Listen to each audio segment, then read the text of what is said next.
Jadi saya mengalami penuaan dini dari usia 10 tahun. Oh, Ya.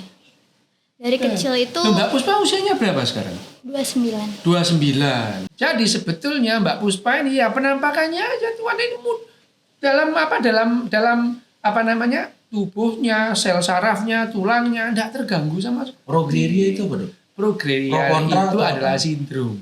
Di masyarakat yang sejak dini itu dilatih untuk berempati, berekspresi empati, itu pembulian itu kecil kemungkinannya.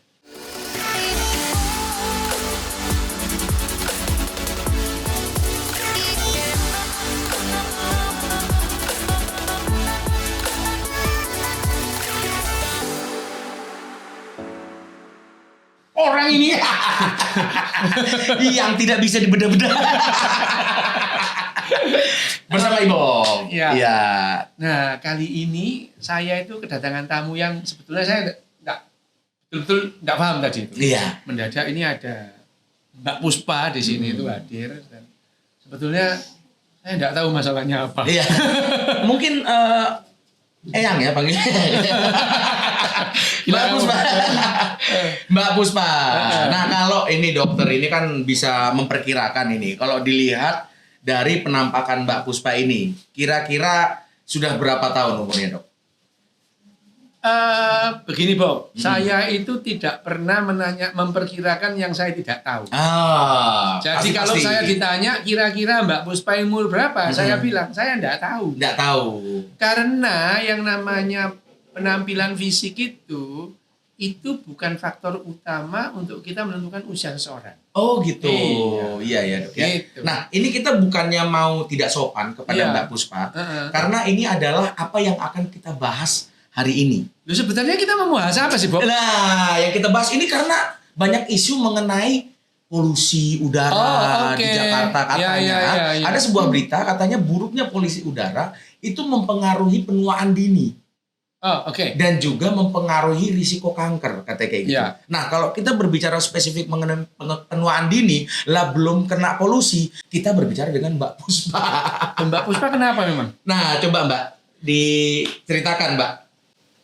Jadi saya mengalami penuaan dini dari usia 10 tahun. Oh. Ya. Dari kecil itu Loh, Mbak Puspa usianya berapa sekarang? 29. 29. Oh, oke. Jauh lebih tua saya ya? Oh iya. Tapi makanya Tuhan saya. Nah, itu tadi ya. Iya, silakan lebih dekat kepada mic, Mbak. Ngobrol dulu siapa tahu cocok lebih dekat. Kalau dari wajah memang Tuhan saya, tapi Iya. dari segi usia mudaan saya. Oh. Nah, kok bisa ada, Dok, kayak gitu, Dok? Begini loh ya. Yang pertama, Iya. wajah itu tidak menggambarkan usia fisik. Iya. Gitu. Ya, itu. Saya tidak tahu Mbak Puspa ini sudah diperiksa apa saja, tidak tahu. Ya, pemeriksaan misalnya sebetulnya usia selnya itu berapa. Jadi sebetulnya gini, Bob. Usia kalender dengan usia seluler atau biologis itu dua hal yang berbeda. Gitu ya, usia kalender. Seperti saya, usia kalender 63 sekarang, usia kalender. Tapi usia seluler itu beda gitu. Misalnya Berapa, Dok? Lebih muda nih kayaknya nih. gini. Usia seluler itu gini, dilihat dari kalau kita itu melihat sekarang secara biologi, secara biologi itu manusia ini spesies Homo sapien ini. Itu selnya itu membelah 50 sampai 55 kali ya, rata-rata ya. Selama hidupnya. Oh gitu. Setelah itu sudahlah, kita nggak mungkin hidup lagi karena setelah itu udah rusak sel kita gitu. Ya, setelah 50 katakanlah 52 kali membelah rata-rata itu udah manusia itu tidak bisa hidup lagi karena penyakitnya satu persatu, kanker muncul, kerusakan sel, kerusakan ginjal muncul gitu ya. Nah, optimalnya pembelahan sel manusia, optimal itu adalah 2,5 tahun membelah. Gitu. Jadi bayangin kalau kita itu betul-betul sel kita itu 2,5 tahun sekali membelah, 2,5 kali 150 kali 50 berapa, Bu? 130. Jadi usia optimal manusia itu adalah 125 sampai 135 tahun sebetulnya. Hanya saja setiap kali manusia sakit, setiap kali kita kebakar atau kita kelaparan, sel kita membelah lebih cepat. Sehingga ada orang yang kemudian misalkan 1 tahun sekali membelah gitu. Setelah 50 tahun, udah tua renta dia. Gitu. Ada yang 2 tahun sekali. Ya tergantung berapa kali dia sakit, mengalami infeksi, jatuh lah, trauma, benturan lah gitu. Nah itu adalah umur biologi atau umur sel. Jadi kalau melihat umur sel itu sebetulnya, IBOB setelah diperiksa ternyata IBOB ini selnya jatahnya membelah 52 kali. Dan sekarang sudah membelah 42 kali lah. Jadi masih sisa 12 kali gitu misalnya atau 10 kali gitu. Itu bisa menjadi prediksi harapan hidup seseorang. Harapan hidup seseorang kalau diperiksa secara seluler gitu. Nah, sekarang kalau Mbak Puspa ini ya mungkin penilaianmu kan penilaian wajar. Betul, karena saya hanya menilai fisik. Kita tidak tahu misalkan sebetulnya selnya ini ikut menua apa tidak atau penampilan wajahnya saja. Tidak tahu. Tapi apa yang karena mungkin bukan hanya Mbak Puspa, tapi ada beberapa memang yang mengalami penuaan dini dari segi kulit. Ya kalau aku ngomongnya ya kulit ya gitu dok ya. Apa yang bisa membuat orang kayak gitu dok? Karena yang setahu aku keriput itu hanya untuk orang-orang yang tua, bahkan banyak skincare anti aging sekarang dok. Ya, itu pakai anti aging nggak? Enggak. Ya, gini ya, ini karena Mbak Puspa udah terlanjur datang di sini. Mbak Puspa pernah enggak didiagnosa dengan sindrom tertentu? Pernah. Apa? Pas aku di Malaysia aku didiagnosa sindrom progeria. Progeria sindrom. Ya. Jadi progeria sindrom itu adalah gangguan-gangguan pada bukan hanya kulit, ya tulang, ya saraf gitu. Tapi maaf dok, tapi kalau saya hanya menyerang kulit. Nah itu dia, itu ya. Nah itu bedanya taunya gimana dok kalau begitu? Bedanya taunya gimana? Ya dengan pemeriksaan genetik gitu, dengan analisa genetik gitu. Jadi sebetulnya Mbak Puspa ini ya penampakannya aja tuan ini dalam tubuhnya, sel sarafnya, tulangnya tidak terganggu sama sekali. Progeria itu apa dok? Progeria itu adalah sindrom, ya, sindrom yang membuat seseorang itu tampak lebih tua dari yang sesungguhnya, gitu. Ya, sindroma itu ya, ada kulitnya lebih kering gitu ya, terus kemudian keriput lebih cepat gitu. Itu sindroma. Sindroma itu apa? Sindroma itu adalah kumpulan gejala yang tidak diketahui dengan jelas penyebabnya. Nah, karena itu sindrom itu dokter itu kesulitan mengobati itu karena sebabnya itu belum jelas gitu. Nanti yang namanya sindrom itu lama-lama kelamaan kita tahu sebabnya seperti ini Mbak, dulu tahun 80-an yang namanya Parkinson itu disebut Parkinson syndrome waktu Muhammad Ali pertama kali. Iya. Sekarang setelah tahu yang namanya mekanisme Parkinson itu seperti apa, namanya jadi Parkinson disease. Obatnya kita sudah tahu, cara ngatasinya sudah tahu. Kalau yang disebutkan tadi Mbak Puspati progeria syndrome itu memang sampai sekarang ini belum jelas mekanismenya. Gitu.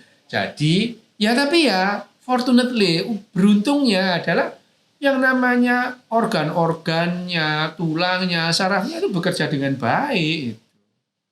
Nah, sesuai dengan usia biologisnya atau usia kalendernya gitu. Jadi usia harapan hidup Mbak Puspa itu ya sama dengan kita gitu.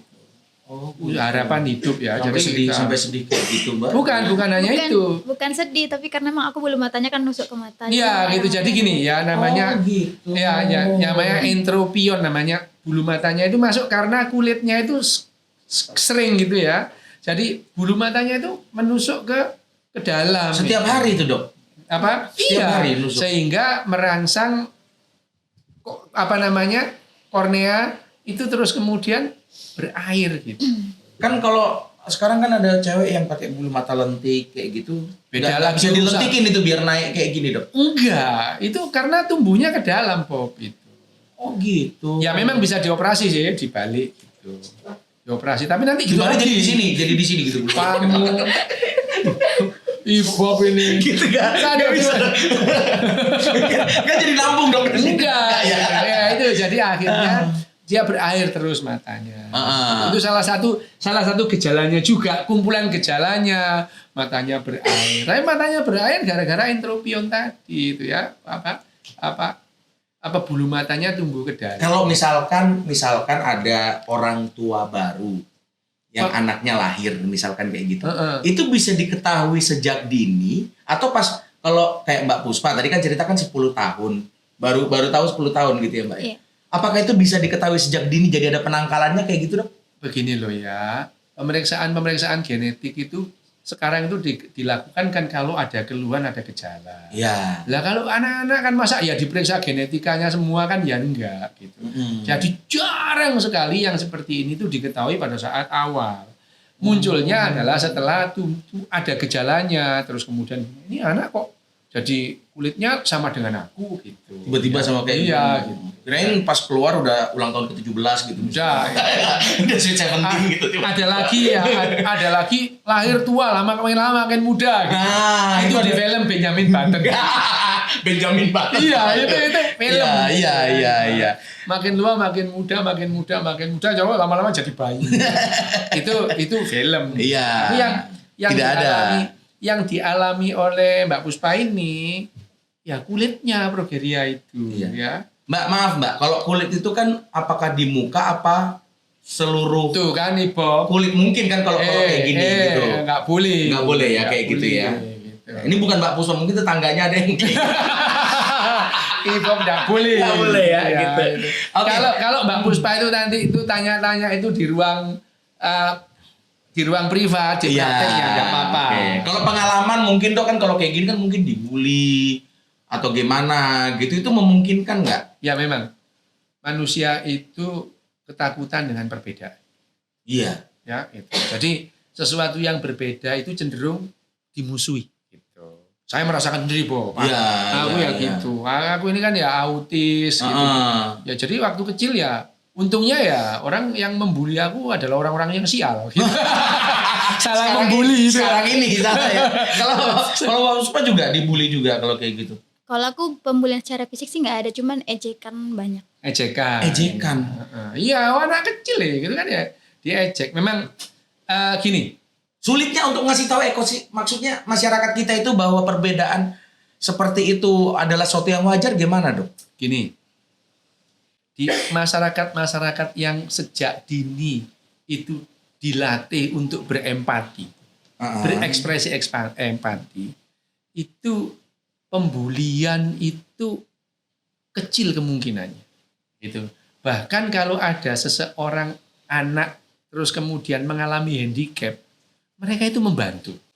Ya, pernah nggak lihat video ada anak kecil mencoba melompat nggak bisa-bisa. Terus temennya ada. Saya lihat video itu. Viral itu juga hanya terjadi di negara-negara atau komunitas atau populasi yang sejak dini menyuburkan atau melatih anak-anak untuk berekspresi secara empati. Empatinya terekspresi. Kalau tidak, masyarakat itu cenderung membuli temannya yang berbeda. Cenderung gitu membuli. Kalau ada terjadi pembulian di sekolah pada anak SMP, anak SD, anak TK, bisa dipastikan anak-anak ini tidak dilatih untuk berempati. Karena empati itu keterampilan. Ekspresi empati itu keterampilan, Bob. Keterampilan berempati. Tapi itu dipengaruhi oleh orang tuanya, Dok. Orang tuanya nggak ngajarin mungkin kalau kayak gitu. Dipengaruhi oleh lingkungan, Bob. Lingkungan ya? Karena misalnya di negara-negara tertentu gitu. Untuk melatih empati anak itu. Sejak TK mereka itu dilatih untuk antri. Antri itu pada dasarnya kamu latihan empati. Kamu datang terakhir ya di belakang.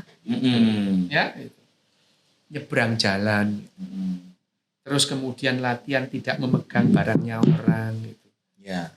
Itu empati. Di negara-negara yang empatinya dilatih sejak dini itu, pembulian terhadap orang yang berbeda itu jadi kecil kemungkinannya. Bahkan mereka itu kalau temannya punya handicap, mereka ngasih semangat itu, support gitu ya. Itu adalah bedanya. Saya Jadi juga waktu itu disupport sama ibu saya. Waktu saya ngantri waktu kecil dok, Heeh. dibilang sama security, anak saya ini ke depan, anak saya ini ke depan.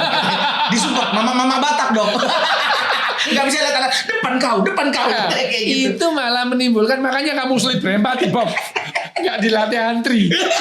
Ya itu jadi kita gini ya, jadi coba kita memperhatikan bagaimana masyarakat yang kesulitan berempati. Iya. Kesulitan berempati. Jadi Iya. kalau misalkan ada sesuatu itu terus kemudian dia nimbrung. Mm-mm. Ada hal-hal yang pribadi dia nimbrung gitu. Itu Mm-mm. karena kesulitan berempati gitu ya. Nah, pada kondisi yang seperti Mbak Puspa ini penampilannya aja. Aku dulu kan juga penampilanku ya. Nggak bisa ngomong gitu ya. Nggak bisa ngomong sama orang. Itu cenderung dibully. Jadi anak yang tumbuh secara berbeda itu rentan untuk dibully dan rentan untuk dieksploitasi. Tapi kalau saya melawan dok. Oh gitu ya. Ya. Nah, gimana Mbak? Jadi kalau pas waktu kecil aku dibully, aku ambil batu kejarnya. Wah. Oh gitu.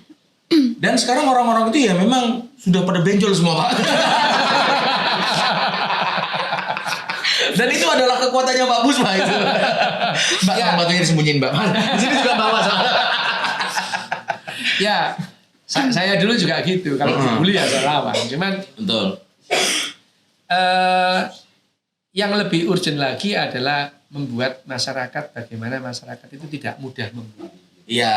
Dan iya, masyarakat iya. tidak mudah membuli itu tidak akan, misalkan ya, anak-anak yang gampang membuli itu tidak akan berubah dengan nasihat. Nggak akan. Kamu jangan bully temanmu ya, itu tidak akan. Kan apalagi kalau bukan orang tua yang menasihati anaknya dok. Latihan, Bob. Dilatih untuk berempati gitu. Latihan berempati itu ya, kalau di Jepang itu simulasi naik kereta. Pura-pura dia tuh naik kereta api, naik bis, ada yang jadi supir gitu ya. Terus kemudian ada orang yang pakai tongkat. Temannya sendiri pakai tongkat, itu menandakan sudah tua. Dipersilakan duduk, itu yang tongkat. Ada yang perutnya gede, oh ini orang hamil. Seminggu 3 kali mereka latihan seperti ini. Gitu. Jadi pada saat dia naik kereta beneran, lihat orang pakai tongkat, orang tua, dipersilakan. Empati keluar. Gitu. Nah, Itu latihan. Itu kepada, ini masukan yang bagus dok kepada sekolah-sekolah di Indonesia dok. Nah. Ya untuk semuanya bisa dilakukan simulasi. Terutama untuk yang bikin SIM dok. Nah bikin SIM itu kan cuman motor-motornya aja yang nggak ada simulasi kalau ada orang nyebrang atau pas lampu merah nggak di zebra cross, nggak ada simulasinya dok. Tapi ngomong-ngomong soal ujian SIM itu, Kapolri bilang orang yang lulus ujian SIM di Indonesia itu bisa jadi pemain sirkus. Karena 8 yang angka 8 ini itu dok. Kapolri keren. Iya. Kembali lagi ke latihan tadi. Uh-uh. Latihan tadi itu memang dilakukan pada usia-usia TK, SD kelas 1, kelas 2 dan kelas 3. Di Jerman itu sampai umur 9 tahun nggak ada ujian matematika, nggak ada ujian, nggak ada, mereka tuh ya bermain aja. Itu yang namanya Bersimulasi gitu ya. parenting atau pengasuhan anak itu. Itu dan di sana juga less likely ya, kemungkinan kecil ada temannya yang berbeda itu terus dibully gitu. Itu malah mereka temannya yang pakai kaki palsu itu, kan ada ya kaki palsu itu mereka menghubung, dikasih semangat gitu. Itu karena latihan. Latihannya itu dengan apa ya tadi? Latihan antri, latihan baris, terus kemudian simulasi naik bis, terus simulasi menemukan barang. Itu melatih. Tidak bisa. Kamu kalau ada temannya gitu jangan dibully loh ya. Nggak bisa. Nggak masuk ya kayak nggak gitu ngefek. ya. Sama dengan orang, kamu jangan ngambil barangnya orang loh ya. Tuhan Maha tahu. Nggak ada, tetap aja hilang. Iya. Gitu ya. Sama kayak bapak saya, kamu jangan merokok tapi sambil beliin rokokku.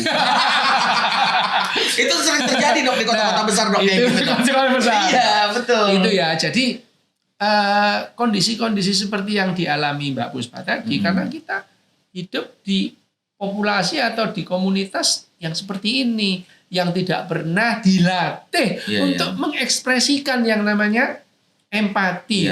Tidak pernah dilatih. Kalau Mbak Puspa, ini kan tahunnya pada saat umur 10 tahun untuk gejala penuaan dini ini dok. Kira-kira emang di umur berapa orang bisa tahu itu dok? Sebetulnya kalau kita tahu misalnya yang namanya progeria syndrome itu khas kalau kita memeriksa gen, kelihatan. secara genetik Dari awal? itu kelihatan. Jadi pada saat misalnya Mbak Puspa ini pada saat masih di dalam kandungan gitu ya, diambil cairan ketubannya, itu udah kelihatan. Cuman ya kan, mana ada orang mau cari progeria pada saat dia itu masih di dalam, kan nggak tahu. Iya. Ya, gitu. Jadi banyak sindroma penuaan itu yang bisa diketahui sejak dia masih dalam masa janin gitu. Tapi kan hampir tidak lah kalau itu dilakukan, kecuali kalau kebetulan gitu ya, ada kebetulan gitu. Nah, Tapi maaf dok, kan aku kan awal-awalnya tuh biduran ya. heeh. Nah kata pas aku periksa di Malaysia katanya tuh nggak ada hubungannya sama sekali dengan biduran itu. Tapi ini ada satu lagi orang yang baru permulaan dia penuaan dini, dia juga biduran. Ya, dua hal yang berbeda tapi bisa terjadi bersama-sama. Ya, itu. Biduran apa dok? Penyanyi, biduan. Biduran itu kalau kamu makan alergi terus merah-merah itu namanya biduran atau Bentol. alergi, bentol-bentol merah-merah gitu ya. Itu yang namanya biduran. Itu bisa terjadi bersamaan. Meskipun itu biduran itu bukan tanda-tanda progeria. Tapi orang progeria bisa aja dia itu terus kemudian alergi dan sering mengalami biduran. Saya sering banget salah makan langsung biduran saya gitu. Tapi buktinya umur 63 masih begini. Nah, ya itu tadi. Karena faktor keberuntungan. Itu ada rumus ya kalau keberuntungan itu dok? Ya ada. Barang siapa yang beruntung, dia akan lebih mudah dalam hidupnya. Itu rumusnya. Iya, beruntung kok. Namanya beruntung. Lebih mudah, bukan berarti mudah. Iya. Tadi yang bisa jadi misalnya, bisa enggak yang namanya progeria sindrom itu muncul dengan sindroma yang lain? Loh bisa, itu meskipun enggak ada hubungannya gitu ya. Biduran gitu. Apa namanya? Kalau dalam bahasa kedokterannya urtikaria gitu. Urtikaria itu. Urtikaria itu ya gejala, tapi ya enggak ada hubungannya dengan progeria, enggak, tapi bisa juga berhubungan, bisa juga muncul secara bersamaan. Ya untungnya yang namanya progeria sindrom itu tidak mengganggu fungsi-fungsi yang lain, hanya kulit aja gitu ya. Hanya saja kulit itu kan penampakan ya. Jadi orang lain melihat itu, jadi lihat ini umur berapa gitu ya. Iya. Tapi kalau misalkan tadi berbicara mengenai gen, berarti ada generasi-generasi sebelumnya yang seperti Mbak Puspa mungkin kalau kayak gitu. Kan katanya turunan atau gen atau kayak gitu. Tidak ada gen pembawa sakit itu enggak ada. Gen pembawa penyakit itu enggak ada. Yang ada adalah gen yang seharusnya memelihara supaya kita tetap sehat, dia mengalami mutasi sehingga menimbulkan sakit. Gitu loh ya. Jadi gen pembawa penyakit itu enggak ada. Ada diabetes genetik, terus yang kayak gini ada gennya. Ada gen-gen gitu yang seharusnya menjaga supaya tidak diabetes. Gen ini mengalami mutasi, jadi dia diabetes. Jadi tidak ada gen pembawa penyakit itu enggak ada. Yang ada adalah gen yang menjaga supaya kita tetap sehat. Gennya ini bermutasi sehingga gen itu tidak berfungsi sebagaimana yang seharusnya. Ini aku harus memperbaiki mitos dok. Karena apakah ini sebuah mitos ketika orang mengatakan, oh iya neneknya juga dulu begitu. Iya betul. Oh ininya juga dulu begitu. Iya genetik. Karena kecenderungannya gennya itu bermutasi gitu. Gennya itu bermutasi. Ada misalkan, oh dia sakit kanker payudara karena ada pembawa kanker gen pembawa. Bukan misalnya sebut aja yang sudah terkenal dan sudah declare itu adalah Angelina Jolie. Yeah. Angelina Jolie itu tahun 2013 dia declare dari pemeriksaan genom saya ditemukan bahwa yang namanya gen BRCA1-nya bermutasi gitu. Karena gen BRCA1 bermutasi, maka 84-85% dia akan mengalami kanker payudara. Makanya dia dioperasi gitu. Nah, kalau seandainya BRCA1-nya tidak bermutasi, ya berarti dia nggak sakit gitu. Nah, masalahnya adalah BRCA1-nya bermutasi. Jadi sebetulnya tidak ada gen pembawa kanker payudara, itu tidak ada. Gen yang seharusnya menjaga, dia bermutasi. Nah, bermutasinya ini ada hubungannya dengan keturunan. gitu. Oh, ini sangat memperbaiki pola pikir di dalam stigma orang melihat penyakit-penyakit yang genetik. Dok. Gaya bahasamu makin keren, stigma. Wah, iya. Karena banyak banget dok oh ini jangan kawin sama dia. Nah itu banyak kayak gitu. Dok. Ya, jangan kawin sama dia karena dia keturunan. Nah itu udah kayak gitu banyak dok. Kalau ya, kayak gitu, Nah gimana, itu Dok? makanya bahwa yang namanya konsul genetik sebelum sebelum pernikahan itu bagus nggak? Ya bagus gitu. Untuk preventif terhadap yang kemungkinan yang terjadi. Misalnya misalnya progeria itu berhubungan dengan genetika, iya. Gitu. Ada kecenderungan nggak? Iya. Gitu. Jadi kalau kemudian itu diketahui sejak pada fase janin gitu, lah dokternya sudah prevent, loh gitu, ya, gitu loh ya. Jadi konseling pramarital sebelum menikah, terus kemudian pemeriksaan gen itu. Ada manfaatnya, banyak manfaatnya gitu ya. Untuk supaya bakat-bakat itu enggak muncul loh gitu. Ya. Dan supaya nggak kaget Nah, gitu, ya, Dok ya. Ya, tujuannya bakat yang jelek supaya nggak muncul. Kalau bakat main band nggak apa-apa. Iya. Ada bakatnya Mbak Puspa? Ada dong. Apa tuh? Aku bisa mengubah suaraku. Oh, mengubah suara. Iya. Oh. Dari gimana ke gimana mengubahnya? Ya, ini saya. Wah, Doraemon men. Wah, sangat bagus sekali Nobita. Iya, Doraemon. Ini bagus menunjukkan Iya. kemampuannya berarti. Memang VO, memang ngisi suara. Masih awal-awal sih. Oh. Nah, mungkin setelah ini ada yang melihat bakat Mbak Puspa. Oh iya. Iya kan, jadi Wah, ketahuan. Jadi pengisi suara nggak perlu orang banyak. Nggak perlu. Ya Doraemon cukup Mbak Puspa. Semua karakternya terisi. Lah siapa tahu ya. Iya betul. Nanya lagi nih dok, mengenai perubahan hormon terkait penuaan dini. Apakah, nah ini kan karena kita berbicara kepada dokter Yuni, apakah mengalami dampak kepada fungsi otak dok? Sebentar, yang pertama, Mbak Puspa ini tidak mengalami penuaan dini. Oh gitu. Tidak. Hanya saja penampilan kulitnya itu jadi berbeda. Jadi nggak menua sebetulnya. Nah ini bedanya penuaan dini dengan kulit yang terkena sindrom pro kontra tadi. Progeria. Kontra. Siram juga. Progeria. Itu bedanya. Karena kan mata awam kan pasti, wah ini penuaan dini nih Ya gitu. gini. Jadi progeria itu akan mengakibatkan penampakan kulit itu jadi lebih tua. Ya. Gitu ya. Terus kemudian menjadi pengkerutan di tempat-tempat tertentu gitu ya. Nah, itu yang menyebabkan wajahnya itu penampilannya itu lebih tua dari usianya. Wajah ya.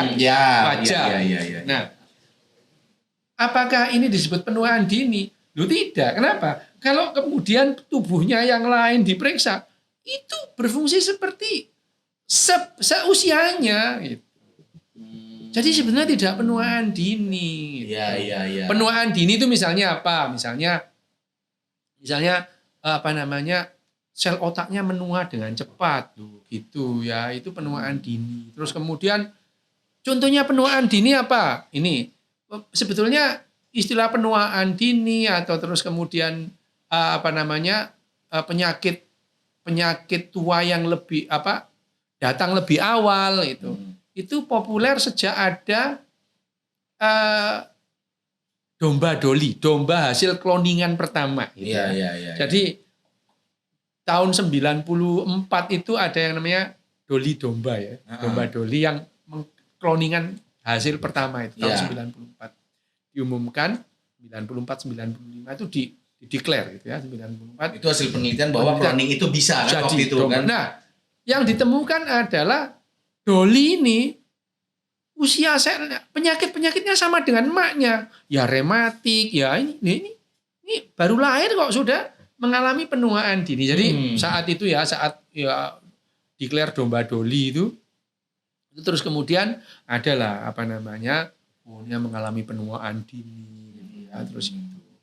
Ngomong-ngomong, tahu nggak kenapa disebut Dolly domba? Kenapa Dolly domba itu? Karena kenapa dinamakan doli? Karena yang di-cloning itu diambil dari kelenjar susu, kelenjar mama gitu. Nah, dikait-kaitan dengan Dolly Parton. Dolly Parton artis Dolly penyanyi Parton, itu. iya. Emang beneran Iya, gitu? makanya disebutkan Dolly domba karena itu ya memang ya guyonnya tim riset itu kadang-kadang ya nggak kira-kira. Jangan-jangan memang dia di-cloning menjadi domba Dolly Parton itu. Nggak boleh gitu Bob itu. Karena memang betul penamaan iya, Dolly iya. domba atau Itu domba dari Dolly Parton itu? karena dari Dolly Parton yang sangat terkenal dengan payudaranya. Dan yang namanya domba tadi memang diambil dari kelenjar payudara, selnya yang dikloning.